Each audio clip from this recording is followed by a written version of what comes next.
Hi here, and today we are playing Our Life. There's a subtitle to it that I don't remember off the top of my head, and it's not on the screen, so it's not important.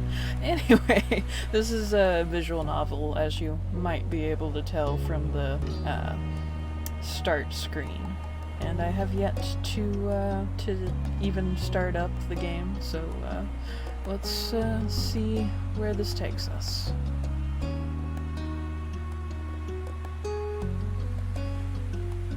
That's cute, I like that. Welcome to Our Life, Beginnings and Always. That's the title. There you go. Cool. There are various ways you can customize and interact with the game. This tutorial is an overview of how certain features work. Okay, so it's not just a standard VN? You can read the full tutorial from the main menu to learn about everything in detail. Maybe I should do that off camera. To start off, the game is divided into 3 time periods called steps. Step 1, childhood. Step 2, adolescence. And Step 3, teenaged. Our life is further divided into sets of vignettes that take place during specific periods of time. Those are called moments. Moments can be played in any order or skipped entirely. You move on to the next step whenever you want by selecting that summer is ending. Interesting. Steps 1 through 3 include 5 moments each, and even more can be unlocked by purchasing DLCs. Some are out now, and other DLCs will be released later on. Spoiler alerts, I have not purchased the DLCs. A lot happens over the years that go by, especially in regard to the character you play as.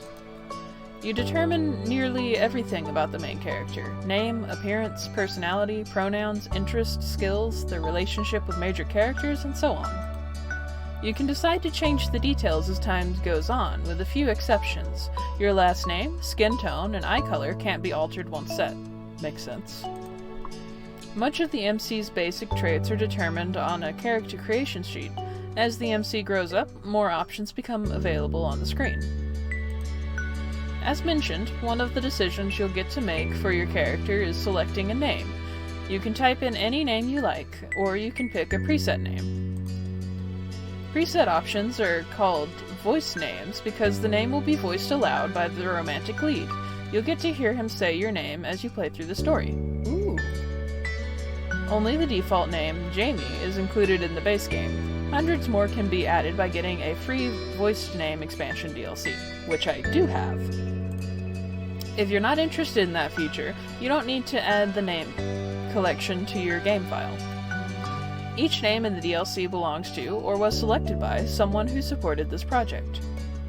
Lastly, you can change the spelling of a name after selecting the voice option you want, for example, going from gray to gray. On the character creation sheet, there's a cute doll you can decorate to get an idea of what your MC looks like with different traits you put together. Not all the things you decide about the MC appear on the doll. The script referencing what you've decided for the MC is the main way those decisions influence the game. Our Life has a first-person perspective, so your character doesn't appear next to other character sprites. You only see the MC as the decorative doll on the character creation sheets. Interesting. There's also a second type of special MC-based screen, the Interest Comfort screen. Unless you get DLCs, the game has one love interest, Cove Holden. He grows up with the MC, and the Interest Comfort screen is crucial for determining how that plays out. Interest levels set how much you like him. There are 4 levels: Disinterest, Fond, Crush, and Love. Love is only available by starting in Step 3, and if you were at Fond or Crush in Step 2. Makes sense. Comfort determines how you generally think when it comes to him. There are 3 levels: nervous, relaxed, and direct. Your level of interest and comfort will set the type of dynamic your character has with the love interest. What you did in the past will influence the present, and the feelings can change over time. So this is pretty involved. You get to pick your interest or comfort near the beginning of every step. Comfort can switch between the 3 levels as you please. Your interest level can only stay the same or increase. Fair enough. Your current level of interest will become the new lowest option on the screen in the future.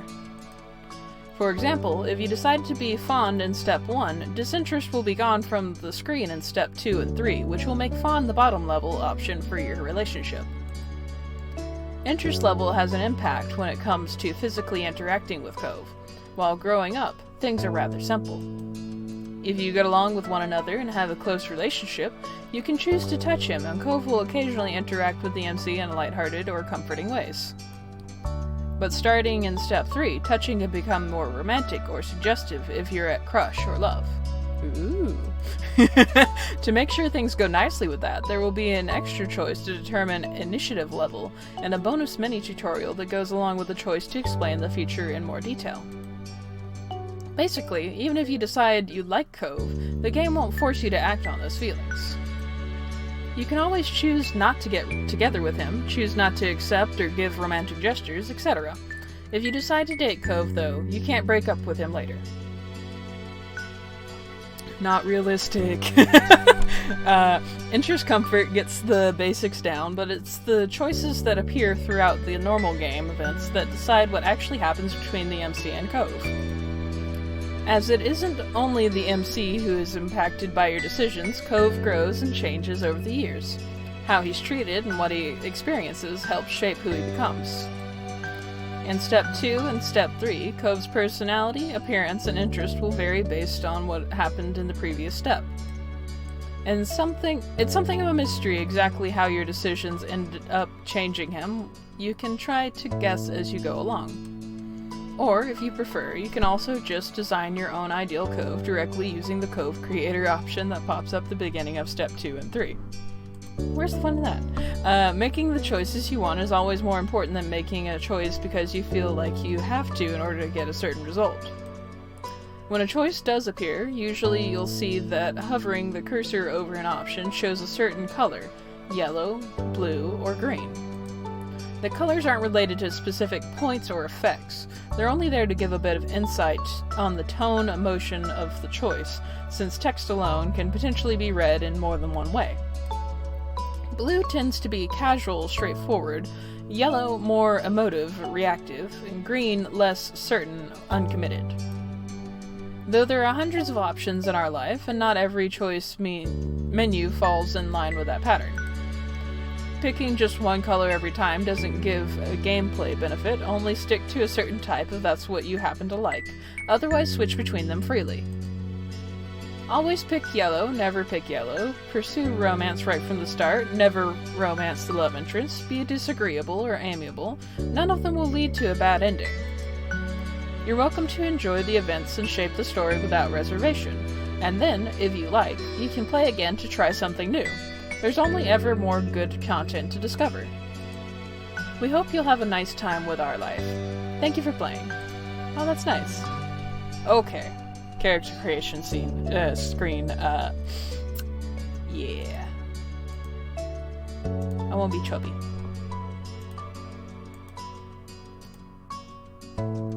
He shines like the sun. We'll leave it at 10.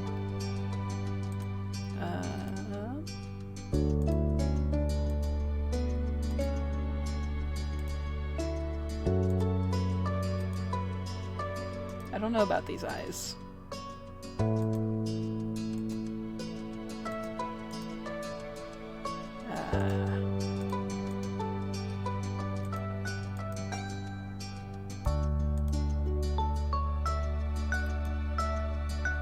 don't know, I kind of like that one. I color beige? Oh no. Oh no. Oh no. It's a little too much. Where are the natural colors? Okay, that's it then. Give him brown eyes. Front hair.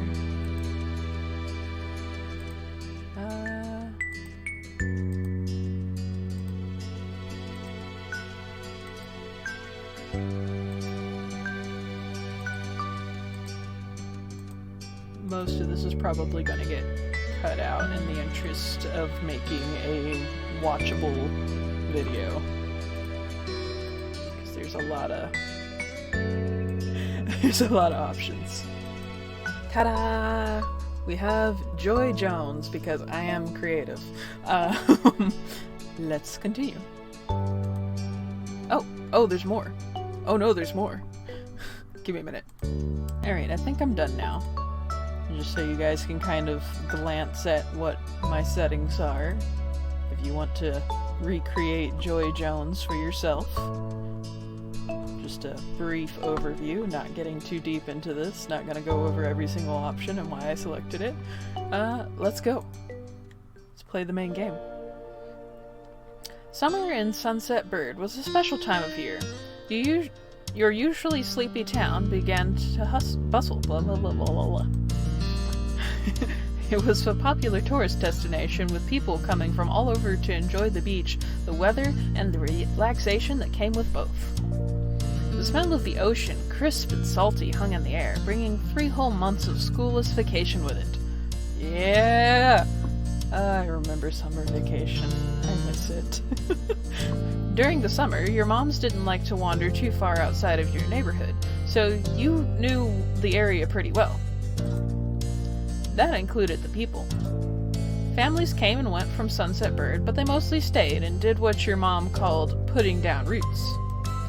They built businesses, they got to know each other, and they definitely said hello to the nice young kids who waved when passing their stores. Going for a walk around town mostly meant that the familiar, friendly residents waved or asked how your family was, or most often just said hello.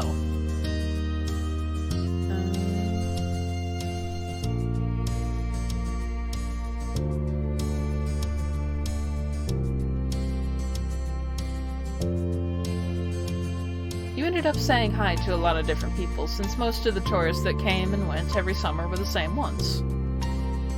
You enjoyed learning all about where they were visiting from and hoped to visit those places one day too. But today, there was a man sitting on the curb outside your house.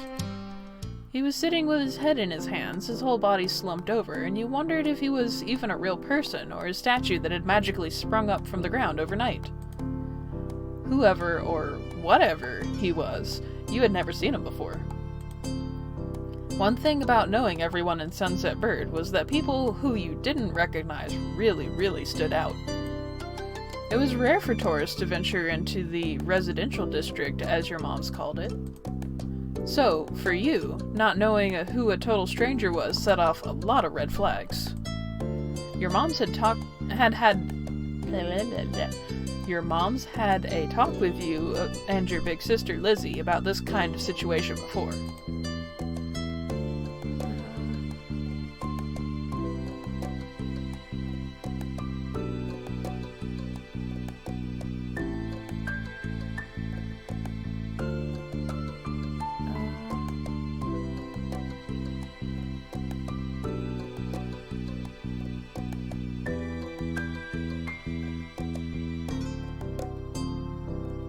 They mentioned that some people aren't good to talk to, but other types of people can help you even if you don't know them. You weren't sure about this man yet.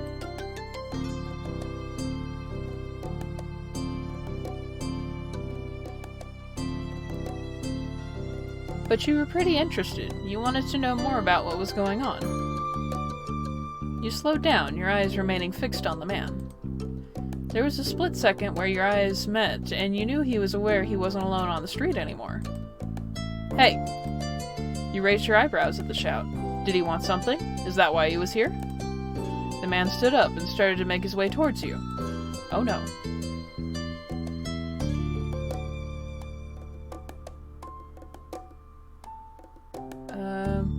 Still unsure about him, but willing to be friendly, you offered the stranger a smile. The man gives you a grin of his own back. Do you live around here? What's your name? You looked the man up and down, taking in his tanned skin and relaxed appearance. At least his clothes were relaxed, the way he was acting wasn't. He had a shark on his shorts and a stingray tattoo, and you wondered if he was obsessed with the ocean or something. While you made your assessment, he looked at you expectantly, waiting for an answer to his question.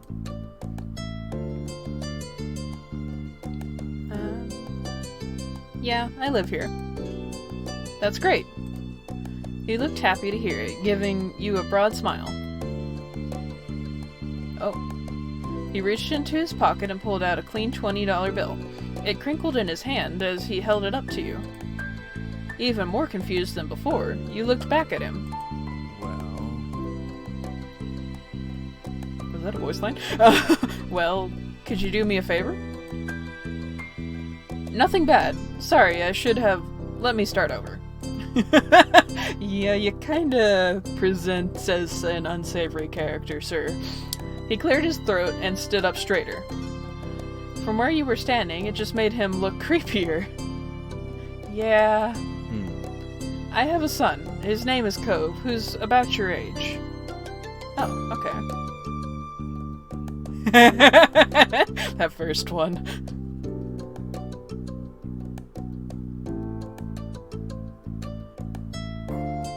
Cove. That seemed like a strange name for an actual living person to you. But definitely the kind of name someone like this guy would give their kid. Cove's dad. We moved in across the street, see? He gestured toward the house that had been empty for a year, his watch catching the late afternoon sunlight and reflecting off the walls. The gigantic "For Sale" sign was finally gone. You must be Joy Jones, right? I met your moms earlier, and they told me you were 8, just like him, so... He shook the $20 bill to bring it back to your attention, a hopeful smile tilting his lips at the corners. Can you try to be friends with the boy? This is how friendship works. Just give it a chance, and you can keep this. He's a good kid. You'll like him. Do you mind? But you gotta keep it a secret too, okay? It wouldn't be friendly to say his dad sent you.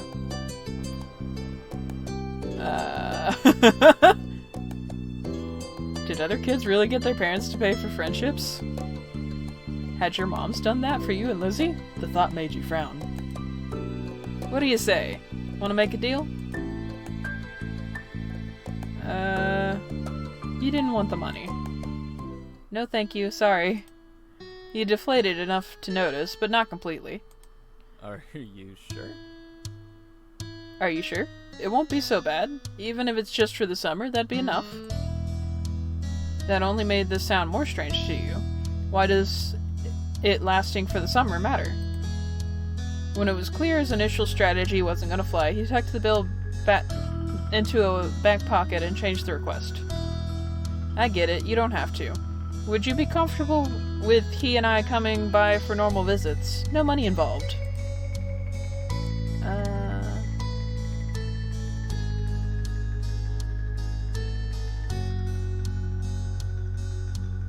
You'd have to ask my mom's. Responsible response. His eyes got bigger again. His eyes crinkled at the sides. I think that's a smile. Whatever. Of course, they invited us over earlier, but I'd like to ask you too. Then I guess you can. I'll bring him by tomorrow. I wanted him to meet and greet with the neighbors today, but... well, I don't know where he's gotten off to. He laughed when he said that, but with the way his face looked, you thought he actually wanted to cry. Yes, nothing more terrifying for a parent than not knowing where the child is. If you see him, can you tell him to come home? He's got a pink cast and glasses. You can't miss it.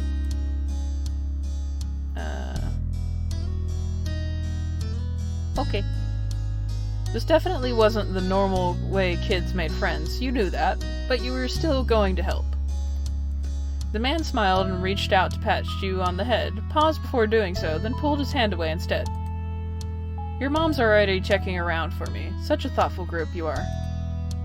Now I better look too. Can't put everyone else to work while I keep sitting here.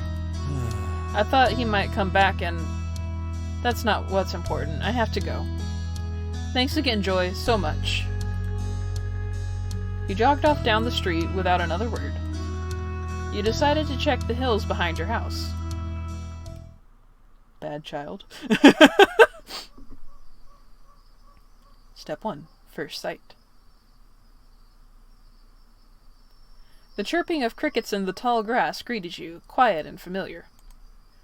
From the top of the hill you could see the ocean, As you walked, you listened to the crash of the waves on the shore and the seagulls squawking as they settled down for the night.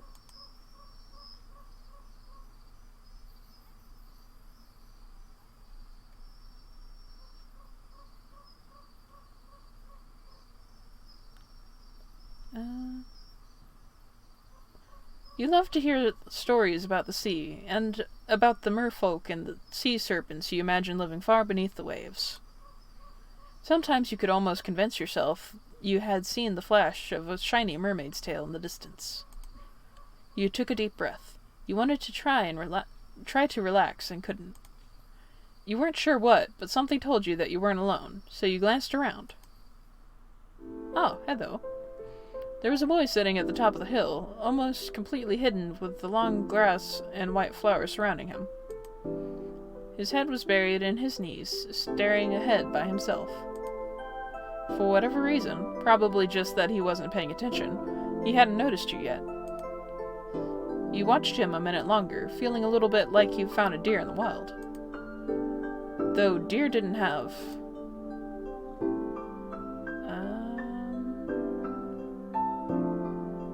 pink casts. But this new boy did. You wondered how he got it. After a few more seconds, you took a step forward, then another. And then he glanced your way. His aquamarine eyes reflected the light of the moon. You stopped, raising a hand to acknowledge him and show you weren't scary. Are you lost? With a start, he jumped to his feet, his hands balling into fists at his side. He didn't say anything, just stared at you in a strange way. He had been crying. There were traces of tears on his cheeks, and his knees soaking the hem of his shorts, and his eyes were still shining with a few more. You'd obviously caught him off guard. His pink cast seemed to glow in the twilight, though when he caught you staring at it, he had his arm behind his back. Something the man earlier had said struck out to you. Cove? Ah. Eyes wide, he studied you. How'd you know that? I'm all-knowing. That's a lie. Tell the truth. Aw. Okay, your dad told me who you were. Oh. Aww. So, is this your hill? He gestured with his uninjured arm to the patch of grass surrounding you, his face falling at the prospect. I can leave if it is. You can't own a hill. Why not? How could you? You just do. I had a hill back home. Well, this still isn't mine. Oh. He sat back down with a thump, resting his chin on his knees again. Curious about the strange new boy with the odd dad, you sat on the patch of grass next to him. The pure white flowers that covered this hill rocked back and forth gently as the stars twinkled above. The way they dotted the sky made them seem like flowers, too. The night wind was cool as it traveled over the ocean and up the hill, chasing away the heat from the afternoon sun. Why are you here? A quiet hiccup escaped Cove as soon as you asked the question. Almost like they'd never stopped, his tears started up again with a vengeance. Aw, baby, don't cry. My parents... they don't want to live together with me anymore. No, baby, no! The tears fell fast and heavy over his flushed cheeks, sticking in his dark dark lashes. No! My mom made my dad leave, and he took me with him, and now we have a house here, and I want to go home. Aww. The outburst took you off guard. By the time he was done wailing, Cove's chest was heaving with exhaustion. He sniffled and removed his glasses, wiping his eyes with the back of his hand before he put them back on again. I hate this place. I want my real life back. I want my mom.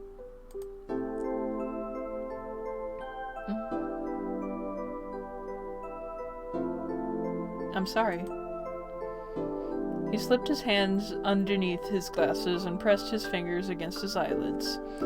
Cove wound himself up again for another long crying fit.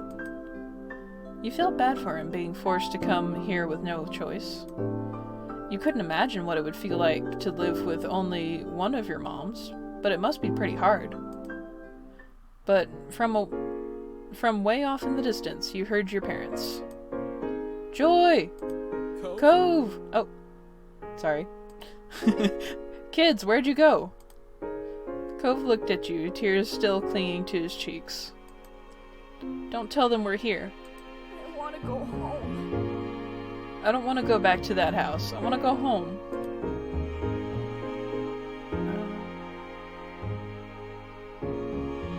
It will be okay.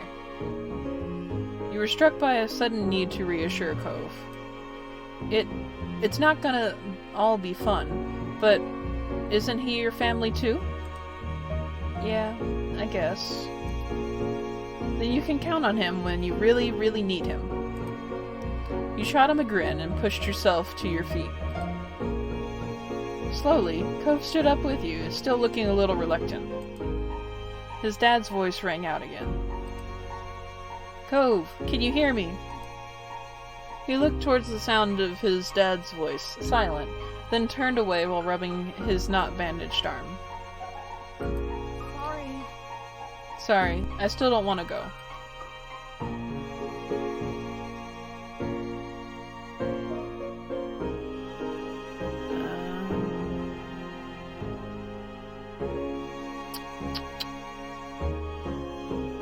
You tried to convince him. Are you sure? You'd have to stay outside the whole night and sleep on wet grass. Before Cove could say anything else, you heard his dad's voice again, even closer than before. There you are, bud! The trio of parents appeared over the curve of the hill. Instantly, all of their eyes landed on you, and they rushed over. Both of your moms were at your side in a split second, faces filled with worry. Joy, you're here after all. We had been at the park to check for Cove and then heard what happened earlier when you met the new neighbor. I thought you might have gone off further away.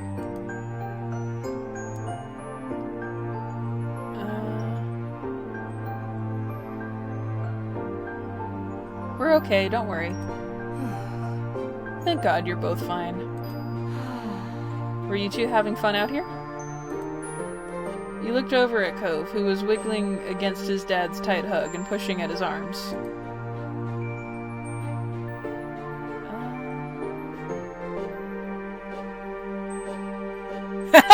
I think I'm gonna marry him. Yes, I like him. You nodded, smiling slightly. Finally letting go of his squirming, scowling son, Cove's dad turned to the three of you. That's a relief. Thanks very much for finding him. I really don't know this neighborhood. Good thing Joy knows the whole area so well. Absolutely. We should get going. We should be getting home now. It's been a long day for all of us. Say goodbye, Cove. Aww. The two of them walked off into the darkness, heading toward the neighborhood. You watched Cove's bright pink cast until it disappeared. Tell you what, we'll have a proper play date tomorrow, okay? Your new friend's dad wanted to bring him by to see you and Lizzie. How does that sound?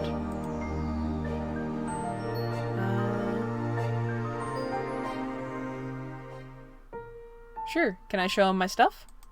Of course. Yay. Then okay. Both of your moms laughed, the sounds overlapping into a warm, familiar chorus. Mommy put her arm around your shoulder and led you towards the path. Satisfied and more than a little ready to go to bed after your long, exciting day, you followed them home. Cool. Nervous indifference, apparently. Oh, hello. Oh, okay, I can slide that around. Whoop.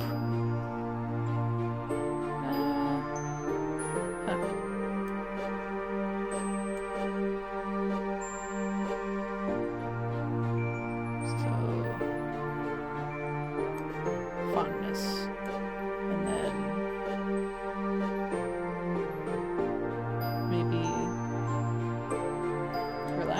nice. I don't know, I imagine Joy is just like a very friendly, outgoing person. Yeah. Won't be able to change it again until step 2. Yes. At the breakfast table the next morning, you finished your food faster than usual. Your sister, Lizzie, had run out earlier to go play, but you stayed put. Today, just like your moms had promised, Cove was coming over to hang out. Oh, that's a big smile. Excited to see your new friend again, Joy? Yeah, I am. How sweet. How sweet. I'm so happy you moved in. Okay. With that said, are you done with your breakfast?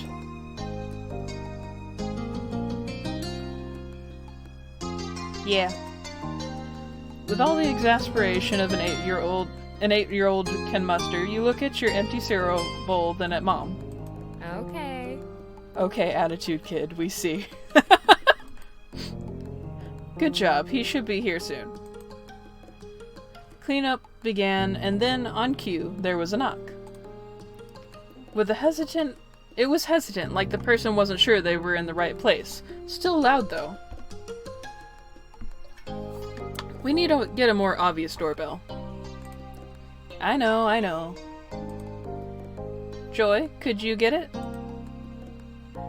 Wiggling out of your chair without really pushing it back, you made your way to the door. Hey, Jones family, thanks for having us.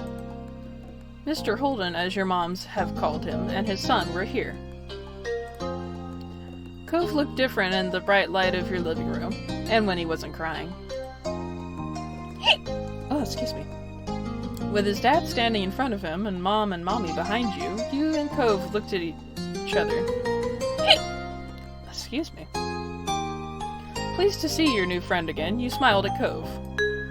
He smiled back with some hesitation. Let's go play in my room. Okay. Aww. Oh, the cute little voice. Let us know if you need anything, you two. Have fun, kids. See you. See you later, son. Play nice. You led him to your room, puffing out your chest a little bit at the sight of your treasures. There were lots of stuffed animals, a cool bed, and a window to look out. It was a great room. You hadn't had anyone to show it to in a while, but you were really proud of it. He leaned a little closer to one of your drawings on the wall. I like this. Aw. Thank you. You're welcome. You smiled at him. You were proud of that particular piece of art, and you were glad he'd noticed. He turned to look around the room a little more, studying the books on your desk and the pictures on the wall.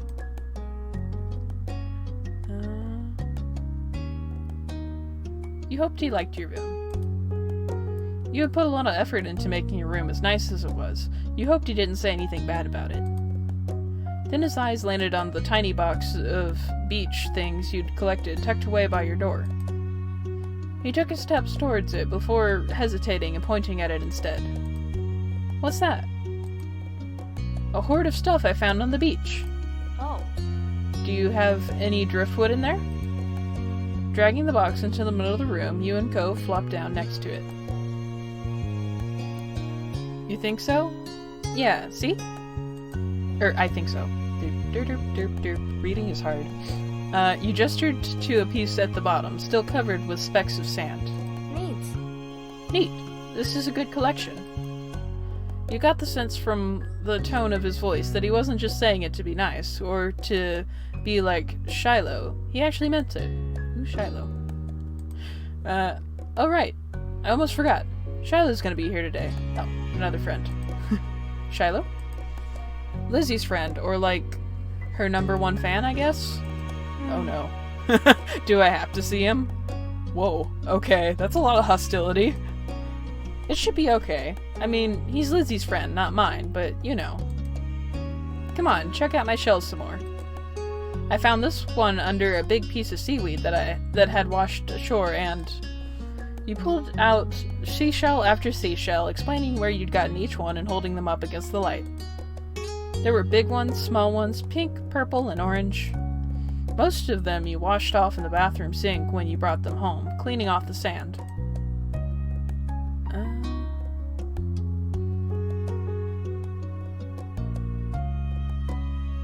The collection was so huge and varied that you had lots of funny stories to tell for all of them.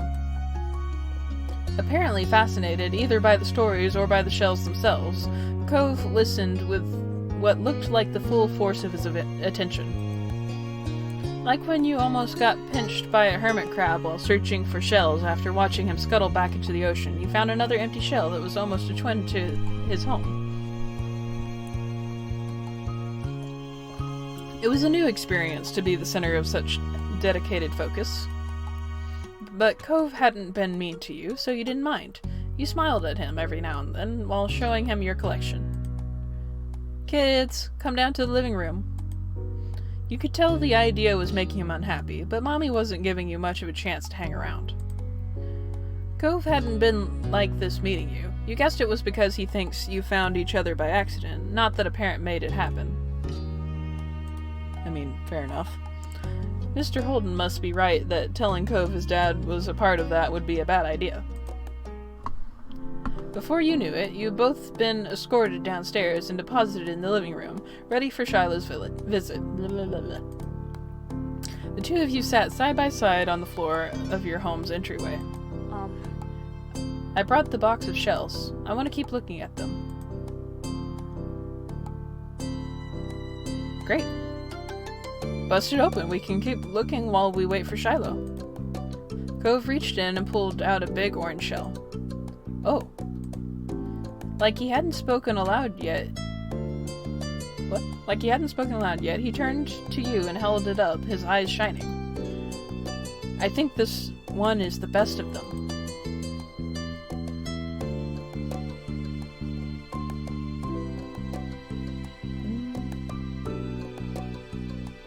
You can take it. Cove looked at you in surprise, his eyes going wide. Really? Sure, you like it a lot, right? Uh-huh, but I don't want to take it away from you. It's okay. You got the impression he was hesitant to accept something because he didn't know you very well. You insisted. No, it's okay for you. You pushed a shell against Cove's chest, willing him to receive the present, but Cove firmly shook his head and kept his arms tightly at his sides. It was a battle you couldn't win, at least not today. Cove was your neighbor now. Maybe you could give it to him another time. The two of you were still sitting on the floor looking through your collection of beach findings when the doorbell finally rang. Cove jumped up, startled by the sound. Since the person hadn't knocked, you figured it was probably Shiloh. He knew where to look for that. Lizzie's friend? You nodded, but that didn't seem to make Cove feel better. It was already obvious that Cove didn't hide his feelings well. You could tell he was thinking what he was thinking right away. This isn't a good idea. You'll be alright. He's here. We can't tell him to leave. He's at our only door, and if you go upstairs, he'll find you. Cove glanced around the room, his eyes wide, and finally paused with his gaze locked onto the back of the house. I can go out the window. Resourceful child. He was already walking towards— No! Cove, don't do it! You've already run away once. Don't do it again. Scrambling to think of something to say, you stepped forward, then paused.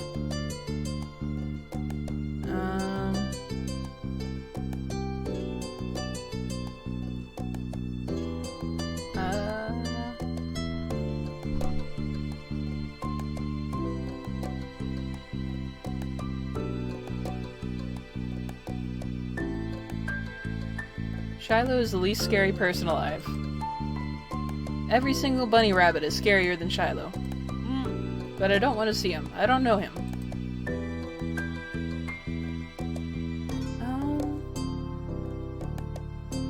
You comforted him. It's okay if you're worried. Nobody warned you this was gonna happen. Thanks. Shiloh poked his head into the living room. It was impossible to know for sure if he'd heard what she'd been saying or not, but you guessed that he had. Hi, Joy. Aw, that's adorable! What a cute creature. And, hi, Cove? Cove shot you an uneasy glance. Hi. Aww. I'm Shiloh. Nice to meet you. Yeah. You have a lot of freckles. Right, I do. What are you guys doing? We're looking at shells. Can I do it too? That's such a cute voice! I'm sorry. Cove shrugged and looked back at your box of beach findings. What about that one? The plan for the afternoon, at least as far as you were concerned, was to sit and look at the beach things some more. You weren't really in the mood to do much of anything else, especially if Cove was having fun.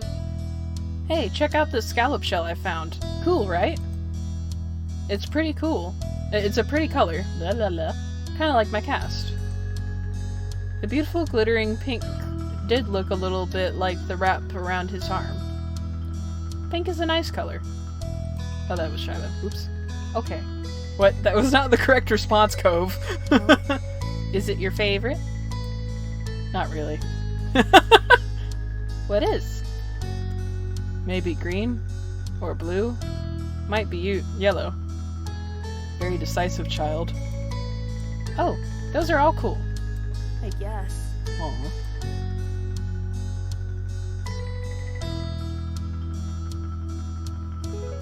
I like those colors too.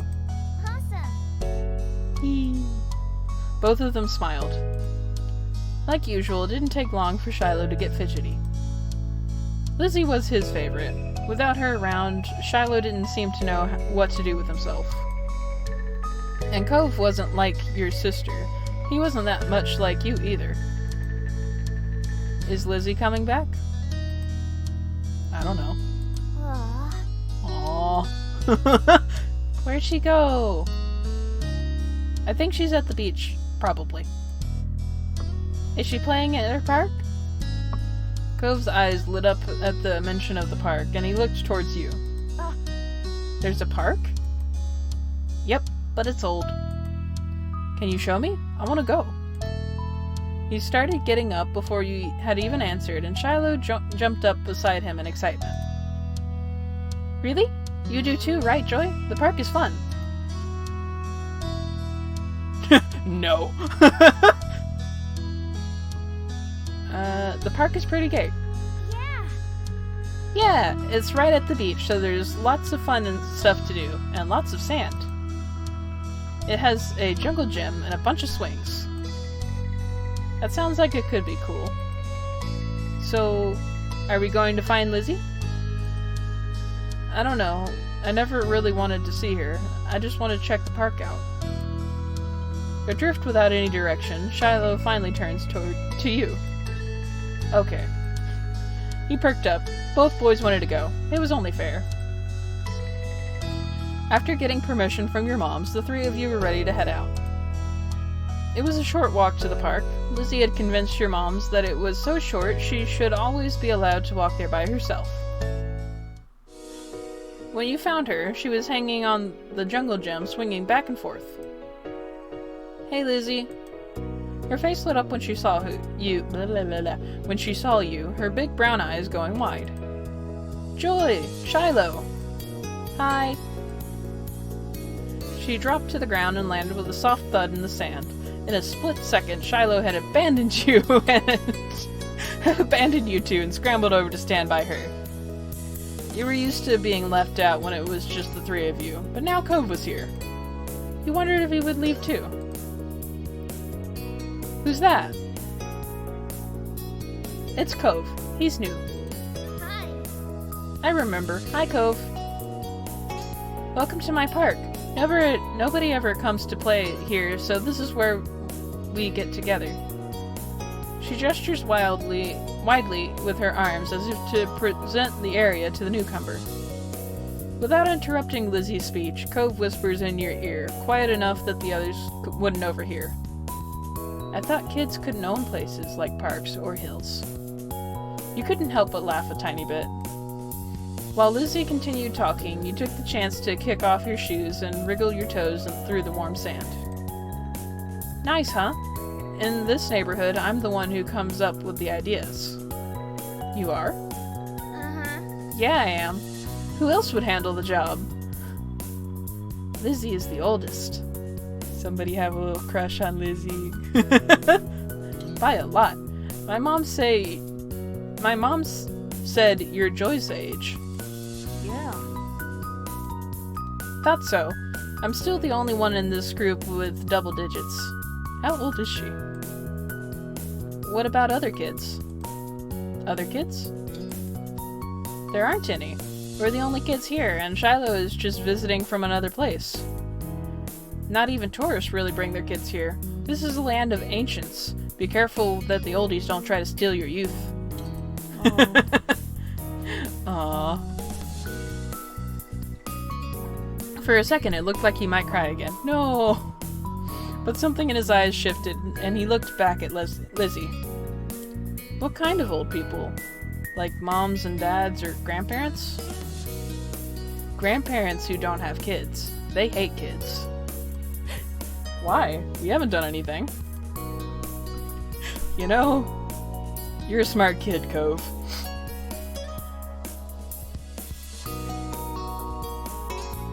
Only some of them don't like kids. You interjected quickly, hoping Lizzie wouldn't take things too far. Cove sniffled, his forehead creasing with worry. Aww. Lizzie was staring Cove down, but Cove wasn't even looking at her anymore. He didn't seem to care that she was there too. He went into his own head. Aww. Shiloh was the next one to speak, completely unaware of the situation. I met Lizzie and Joy in school. Hey! Oh, excuse me. You'll see tons of kids there once summer's over. I don't want to go to a new school. I don't want summer to end. Shiloh looked down to the dirt. He hasn't had much luck stirring up conversation with Cove. I like summer vacation a lot too. All the building tension in the air suddenly vanished when Lizzie laughed. At Shiloh's discomfort, at how weird she thought Cove was, at something else entirely. You didn't really know, but she laughed, face scrunching up. Okay. Welcome to Sunset Bird Cove. Take a seat, put up your feet, and get used to it. You offered him a small smile, and that, at least, looked to reassure him some. Aw. For the rest of the summer, Cove was always there. You saw him more often than Shiloh, and on some days, when she was in a bad mood or busy, you even saw him more than Lizzie. He became a staple of your everyday life, the way the sun and lunch and the beach were. During your first summer together, you really liked Cove. He was a fun person to play with, and he seemed to like playing with you too. Of course, that was only the start of things. Neat. Okay, so I'm actually going to save it there, because I have run overtime, I'm pretty sure. And we will pick up again next time with one of these moments. And I think probably we'll just do it in order, since that seems like the most logical order to do it in. But yeah, hope you guys enjoyed, and I'll see you again in 2 weeks.